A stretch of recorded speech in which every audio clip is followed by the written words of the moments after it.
నమస్కారం, welcome to I dream. ధర్మ మార్గం విత్ విజిత కార్యక్రమానికి స్వాగతం.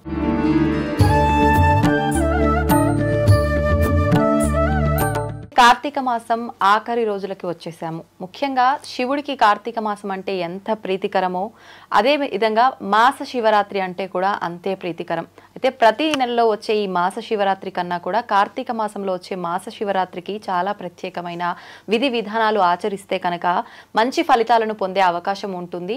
అయితే నిజంగా ఆ రోజు ఆచరించాల్సిన విధి విధానాలు ఏంటి? శివుడు అభిషేక ప్రియుడు అని చెప్పి అంటూ ఉంటాము. నిజంగా ఆ రోజున ఎటువంటి ద్రవ్యాలతో శివుడికి అభిషేకం చేస్తే బాగుంటుంది? ఇలాంటి మంచి మంచి విషయాలు ఇప్పుడు గురుగారితో మాట్లాడి తెలుసుకుందాం. ప్రస్తుతం మనతో పాటు ఉన్నారు ప్రముఖ జ్యోతిష పండితులు నందిబట్ల శ్రీహరి శర్మ గారు. ఇప్పుడు వారితో మాట్లాడిద్దాం. నమస్కారం గురుగారు. వాగర్థ వివ సంపృక్తౌ వాగర్థ ప్రతిపత్తయే జగతః పితరౌ వందే పార్వతీ పరమేశ్వరౌ. ఆదిత్యాయ చ సోమాయ మంగళాయ బుధాయ చ గురు శుక్ర శనిభ్యశ్చ రాహవే కేతవే నమః. శృంగేరి జగద్గురు పీఠాధిపతులకి, కంచి పీఠాధిపతులకి నమస్కారములు తెలియజేసుకుంటూ కార్యక్రమాన్ని ప్రారంభిద్దాం. గురుగారు, మాస శివరాత్రి అంటేనే చాలా ప్రత్యేకమైనది. కానీ ముఖ్యంగా ఇప్పుడు అంటే శివుడికి చాలా ప్రీతికరమైనదిగా మనం చెప్పుకుంటాం. అయితే ఆ రోజు మనం ఆయనని ఏ రకంగా గనక ఆరాధిస్తే బాగుంటుంది? శివుడు అభిషేక ప్రియుడు అంటుంటాము. అయితే ఎటువంటి ద్రవ్యాలతో అభిషేకం చేస్తే బాగుంటుంది? ఇలాంటి విషయాలన్నీ కూడా తెలియజేయండి. తప్పకుండానమ్మా. ముఖ్యంగా ప్రతి నెలలో కూడా మాస శివరాత్రి అనేటువంటిది ఉంటుంది. అంటే మాఘమాసంలో ఉన్నటువంటి మాస శివరాత్రి మనకు మహాశివరాత్రి అయితే అంతటి పర్వదినానికి సమానమైన చతుర్దశి తిథి అనేటువంటిది సంధ్యాకాలానికి ఉండాలి. అది మాస శివరాత్రిగా చెప్పబడి ఉంటుంది. కాబట్టి ఈ యొక్క మాస శివరాత్రి ఉదయం పూట త్రయోదశి తిథి ఉంది. 10:18 వరకు స్వాతి నక్షత్రం ఉంది. తదనంతరం విశాఖ నక్షత్రం. విశాఖ నక్షత్రంలో మాస శివరాత్రి రావడం అనేటువంటిది చాలా పర్వదినం. త్రయోదశి తిథి స్వాతి నక్షత్రం కలిసి ఉండడం ఇంకా విశిష్టతం. ఎందుకంటారా? వీక్షించేటువంటి ఐ డ్రీమ్ ప్రేక్షకులు కూడా గమనించాల్సింది ఏంటంటే ఈ యొక్క భూమిలో సమస్త ప్రాణికోటికి ఆధారభూతమైంది ఏంటమ్మా? వాయువు. కాబట్టి ఈ వాయువు జలచరాలకి, క్షీరదాలకి, మానవులకి, పశుపక్షాదులకి, జంతువులకి శ్వాస. ఈ శ్వాస అనగా మన శరీరంలో వాయువు ఉంటేనే ప్రాణం ఉంటుంది. ఒక్కసారి వాయువు వెళ్ళిపోతే వాయువుని అంటిపెట్టుకొని మిగతా పంచభూతాల్లో మిగిలిన 4 భూతాలు అన్నీ వెళ్ళిపోతాయి. కాబట్టి వాయువే ప్రధానం. అటువంటి వాయుదేవత అధిపతిగా ఉన్న నక్షత్రం స్వాతి నక్షత్రం. అందుకనే ఓం స్వాతి నక్షత్రానికి ఏ విధంగా ఉంటుంది? ఓం వాయుర్నక్షత్రమభ్యే చిత్రం అని ఉంటుంది. అంటే ఏంటి? ఆ నక్షత్రానికి అధిపతి వాయువు. కాబట్టి ఆ రోజున మనము ఈశ్వరుని గనక ఆరాధన చేసినట్లయితే, ఎందుకు త్రయోదశి తిథి కూడా ఉంది కాబట్టి ఉదయం కాలానికి త్రయోదశి తిథికి అధిపతి ఎవరు? రుద్రుడు. కాబట్టి ఎవరైతే ఈ కార్తీక మాసం అంతా నెల రోజుల పాటు చేయలేకపోయాం, ముఖ్యంగా స్త్రీలకి కూడానమ్మా. ఎందుకనంటే సహజంగా వాళ్ళకి వచ్చేటువంటి ప్రకృతి ధర్మ నియమాల ప్రకారం 4 రోజులు వాళ్ళు పూజకి అర్హులు కారు. 5వ రోజు నుంచి పూజార్హత. అంటే ఈ నెల రోజులలో 4 రోజులు మిస్ అయిపోయి ఉంటారు కదా వాళ్ళు. కాబట్టి అటువంటి వాళ్ళ కోసమై ఈ యొక్క మాస శివరాత్రి రోజున కనుక వాళ్ళు తప్పకుండా దీపారాధన కానీ, అలాగే అభిషేకం కానీ, అన్నిటికంటే మించి దానాది కార్యక్రమాలు కూడా ఈ యొక్క మాస శివరాత్రి రోజున చేసినట్లయితే చాలా విశేష ఫలితం ఉంటుంది. ఎటువంటి దానాలండి? దానములు ఖచ్చితంగా దీపారాధన, దీపదానం చేయవచ్చు, ఉసిరిక దానం చేయవచ్చు. సంధ్యాకాలానికి విశాఖ నక్షత్రం ఉంది. ఇక్కడ విశాఖ నక్షత్రం గురించి ఒకటి తెలుసుకోవాలమ్మా. చాలా మందికి నక్షత్రాలు తెలుస్తాయి, కానీ ఈ నక్షత్రాలకు ఉన్నటువంటి విశిష్టత అనేటువంటిది చాలా మందికి తెలియదమ్మా. అందుకనే ఉన్నటువంటి 27 నక్షత్రాల్లో మణిపూస లాంటిది ఈ విశాఖ నక్షత్రం. అందుకనే నక్షత్రాణం అధిపత్ని విశాఖే అంటే ఈ నక్షత్రంలో అన్నిటికన్నా ఆధిపత్యం కలిగినటువంటి నక్షత్రం విశాఖ నక్షత్రం. కాబట్టి ఇటువంటి విశాఖ నక్షత్రం రోజున ఎవరైతే దాన కార్యక్రమాలు చేస్తారో వాళ్ళకి విశేషమైనటువంటి ఫలితం కలుగుతుందమ్మా. ఖచ్చితంగా ఆ రోజు ఏదైనా సమయంలోనే దానం చేయాలి. ప్రదోషకాల సమయంలో కనుక దీపారాధన చేసి ఎవరైతే దీపదానము కానీ, లేదా అమలక అనగా ఉసిరిక దానము కానీ, లేదా మార్కండేయ పురాణము చేసిన దానము చేసిన చాలా విశేషము. అలాగే ఇక దీపారాధన ఫలితము కూడా చాలా ఉంటుంది. కాబట్టి దీపారాధన ఏ విధంగా చేయాలి? అసలు రోజులో గనక చూసుకున్నట్లయితే ఉదయమే బ్రహ్మ ముహూర్త కాలమున లేచి చక్కగా స్నానాది కృత్యములు తీర్చుకున్న తర్వాత 4 to 6 మధ్య కాలంలో శివ చిత్రపటానికి పూలమాల వేసిన తర్వాత శివ సహస్రనామ పారాయణం, దుర్గా సహస్రనామ పారాయణం 2 పఠించిన తర్వాత పంచామృతాలు నైవేద్యంగా పెట్టవచ్చు. నైవేద్యంగా పెట్టిన తర్వాత లేదా ఆవు పాలైనా నైవేద్యంగా పెట్టవచ్చు.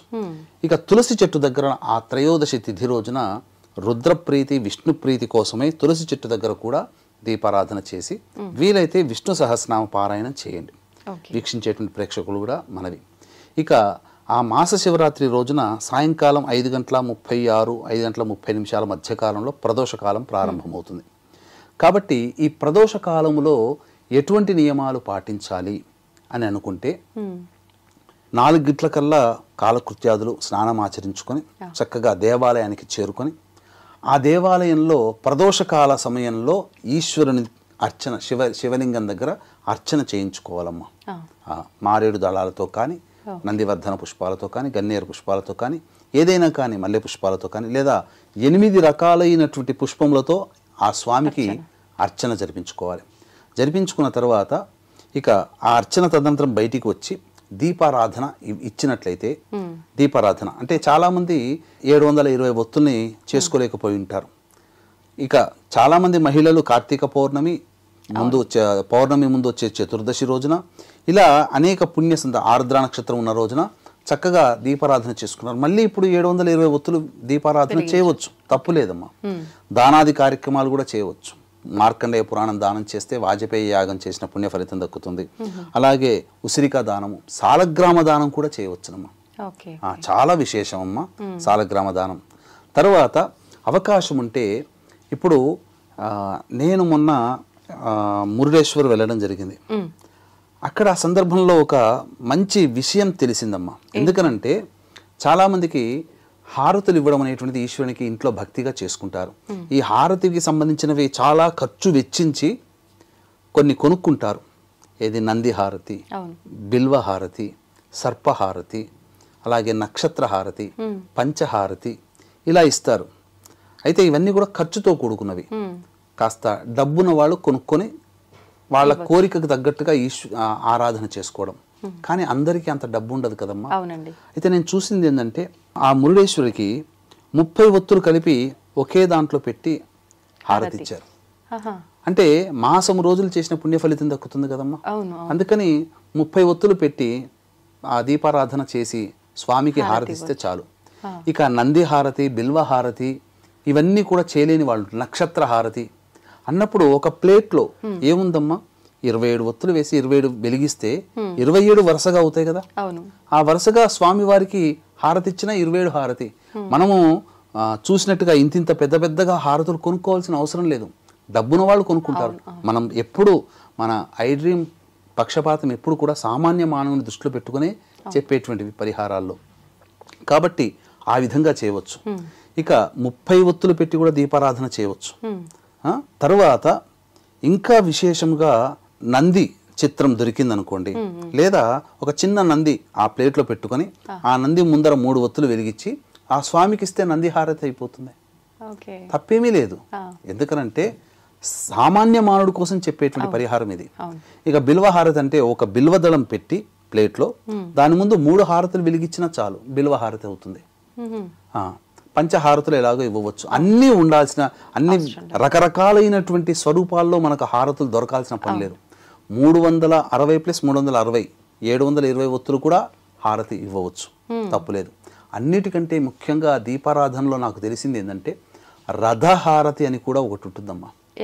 అంటే శివ పరివారాన్ని తీసుకువెళ్ళేటువంటి రథం ఉంటుంది కదా ప్రతి దేవతకి.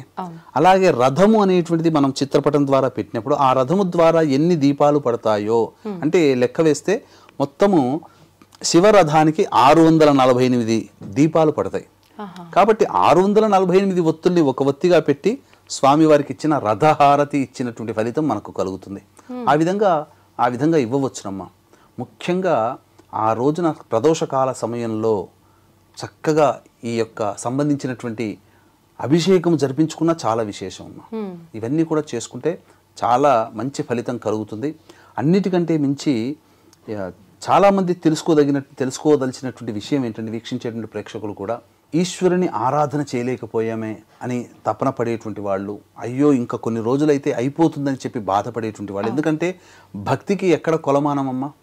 కాబట్టి ఇప్పటి వరకు ఈశ్వర అభిషేకం కానీ చేయలేని వాళ్ళు ఉంటారు కదా, మాస శివరాత్రి రోజున అభిషేకం చేసుకుంటే చాలమ్మా. కనీసం శివానుగ్రహము పొందడానికి ఇంకా కార్తీక మాసంలో ఒక్కరోజైనా నేను అభిషేకం నిర్వహించుకున్నాను అనే ఒక తృప్తి ఈశ్వరానుగ్రహం కంటే ఎక్కువ ఏది కాదు. తల్లిదండ్రులు ఎంతటి దైవతా స్వరూపంలో ఈ జగత్తుకే తల్లిదండ్రులు లాంటి వాళ్ళు పార్వతీ పరమేశ్వరులు. వారి కోసం కేటాయించుకోవడానికి ఒక్కరోజు దొరికినా చాలమ్మా, మన జన్మ ధన్యమైనట్టే. ఆ రోజున మాస శివరాత్రి రోజున 29వ తారీఖు రోజున ఈ విధంగా చేయవచ్చు. అయితే వివిధ సమస్యలతో బాధపడేటువంటి వాళ్ళు ప్రదోషకాల సమయంలో, అనగా ఈ ప్రదోషకాలం కంటే కొద్ది ముందు సమయం, అనగా 4 గంటల నుంచి ప్రదోషకాలం అయిపోయేంత వరకు ఎటువంటి ద్రవ్యములతో అభిషేకం చేసుకుంటే విశేష ఫలితం ఉంటుంది అనే విషయాల గురించి తెలుసుకుందాం. ముఖ్యంగా సమస్యలు ఉన్నవాళ్ళు, విద్య, వివాహము, ఉద్యోగము, దాంపత్యము, ఈ సంబంధించినటువంటి ధనపరమైనటువంటి సమస్యలు ఉన్నవాళ్ళు ఏ విధంగా చేసుకోవాలనుకున్నప్పుడు కొన్ని హోరలు అనేటువంటి మనకు ప్రధానమమ్మ. ఆ హోరల్లో ఆయా సంబంధమైనటువంటి సమస్యలు ఉన్నవాళ్ళు పరిహారాలు పాటించుకోవాలి. వీక్షించేటువంటి ప్రేక్షకులకి గమనిక, ఈ యొక్క పోలి స్వర్గము పొందినటువంటి రోజు పోలి పాడ్యమి. ఆ రోజున జాతకరీత్యా విద్య, వివాహ, ఉద్యోగ, దాంపత్య, సంతాన, అనారోగ్య సమస్యల నివారణకి మరియు వృషభ, మిథున, కర్కాటక, సింహతుల, వృశ్చిక, మకర, కుంభమీన రాశిలో జన్మించిన వారికి శనిదోష పరిహారార్థమై సర్వదోష నివారణ పూజల హోమాలు పర్హేటు 1500 రూపాయలకి గోకర్ణ క్షేత్రంలో కార్యక్రమాలు చేయించడం జరుగుతుంది. అవకాశం ఉన్న వాళ్ళు కార్యక్రమ తదనంతరం కాంటాక్ట్ చేసి మీ గోత్రనామాలు నమోదు చేసుకోవచ్చు. ఇక శుక్రవారం రోజునమ్మ మనం గమనించుకున్నట్లయితే ప్రదోషకాల సమయం అనేటువంటి దాంట్లో అర్చన చేసుకోవాలని చెప్పాం. ఉదయం పూట ఏ విధంగా చేసుకోవాలి? 6 గంటల 18 నిమిషాల నుంచి 7 గంటల 18 నిమిషాల వరకు శుక్రహోర. కాబట్టి వివాహ సమస్యలు, దాంపత్య సమస్యలతో బాధపడే వాళ్ళు పటిక బెల్లం పొడిని నీటిలో వేసి ఆ నీటితో అభిషేకం చేసుకోవాలి. తర్వాత వ్యాపార సంబంధంగా ధనపరమైనటువంటివి, బుద్ధిపరమైనటువంటి, విద్యాపరంగా ఉన్నటువంటి సమస్యలు ఎదుర్కొనే వాళ్ళు ఆ యొక్క ఈశ్వరుడికి తేనెతో అభిషేకం చేసుకోవాలి.